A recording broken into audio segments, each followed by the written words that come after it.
अतीक अहमद और अशरफ हत्याकांड की जांच जैसे जैसे आगे बढ़ रही है वैसे वैसे नए खुलासे हो रहे हैं। इसी क्रम में एक जानकारी सामने आई है कि हत्याकांड में 3 शूटरों के अलावा 2 अन्य लोग भी शामिल थे। ये वो लोग थे जो मौका वारदात पर मौजूद नहीं थे लेकिन शूटरों को कमांड कर रहे थे। इनमें से एक स्थानीय था और उनमें ही शूटरों के रहने खाने से लेकर के अतीक अशरफ की लोकेशन देने तक का काम किया था। दरअसल वारदात के बाद कुछ ऐसी बातें सामने आई थी जिसे सुनकर अंदेशा जताया जा रहा था कि हत्याकांड में 3 से ज़्यादा लोग शामिल थे। दरअसल शूटरों का सटीक टाइमिंग से मौके पर पहुंचना और उनसे मोबाइल या रुपए बरामद ना होना, तीनों का अलग अलग जनपदों का होना, प्रयागराज से कोई पुख्ता कनेक्शन ना होना, ये वो तमाम बातें हैं जो इशारा कर रही हैं कि मामला कुछ और है। सूत्रों का कहना है कि एसआईटी ने कस्टडी रिमांड पर लिए गए तीनों शूटरों से इन्हीं के बाबत सवाल पूछे हैं और कहा है कि जब से उनके पास मोबाइल नहीं था तो आखिर उन्हें पता कैसे चला कि माफिया कितने बजे अस्पताल पहुंचेंगे और उनके सटीक समय पर वो पहुंचे कैसे। इन्हीं सवालों के जवाब ढूंढने के दौरान ये बात सामने आई कि घटना स्थल पर शूटरों के 2 मददगार मौजूद थे। हालांकि ये लोग कॉल्विन अस्पताल के भीतर नहीं गए थे बल्कि बाहर ही रहकर शूटरों को लोकेशन दे रहे थे। ये बात भी सामने आई कि इन दोनों में से एक स्थानीय था जिसने शहर के चप्पे चप्पे की जानकारी दी और उसने ही शूटरों के ठहरने खाने से लेकर अन्य इंतजाम किए। फिलहाल इन दोनों के बारे में कोई जानकारी नहीं मिल पाई है और जानकारी जुटाने के लिए पुलिस पूरा प्रयास कर रही है। शूटरों से पड़ताल में ये पता चला कि इन्हें इन दोनों हैंडलरों के ही संपर्क में रखा गया था, लेकिन ये नहीं बताया गया कि दोनों हैंडलर किसके कहने पर उनकी मदद कर रहे थे या वो किसी से फ़ोन पर बात करते थे या नहीं।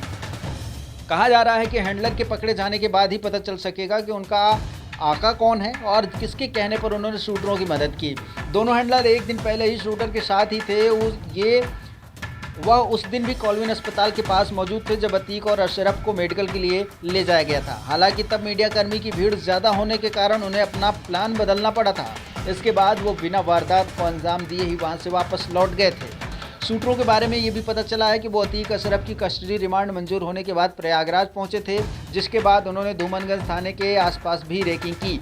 इसके अगले दिन यानी कि 14 अप्रैल को वो धूमनगंज क्षेत्र में ही घूमते रहे। रात में जब अतीक अशरफ को लेकर धूमनगंज पुलिस कौसाम्बी के महगांव की ओर गई थी तो उन्होंने वहां जाने की कोशिश की, लेकिन पुलिस के अचानक लौटने से उनकी प्लानिंग फेल हो गई। इसके बाद जब दोनों को लेकर पुलिस मेडिकल के लिए कॉल्विन पहुंची तो वो नाकाम हो गए। इसके बाद फिर मौके की तलाश में लग गए थे। यानी कि 2 से 3 बार नाकाम होने के बाद इन शूटरों ने अपने प्लान को अंजाम देने के लिए फिर किसी नए प्लान की तलाश की और उसके बाद अतीक अहमद और अशरफ को मौत के घाट उतार दिया।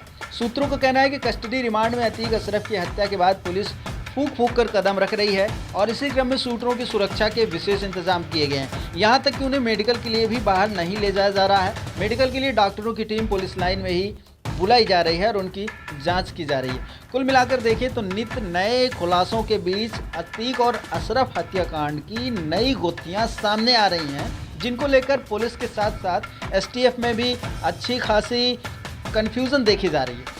तो देखा ये जाए तो इस कांड में जब से ये हत्याकांड हुआ है उसके बाद से एक तरफ तो सियासी पारा गर्म है और दूसरी तरफ पुलिस इस गुत्थी को सुलझाने में लगी हुई है कि आखिर इन शूटरों को किसने मदद की, कैसे वो प्रयागराज पहुंचे, उनको वो आर्थिक सहायता किसने दी और अतीक और अशरफ को मारने का प्लान आखिर उन्होंने बनाया क्यों।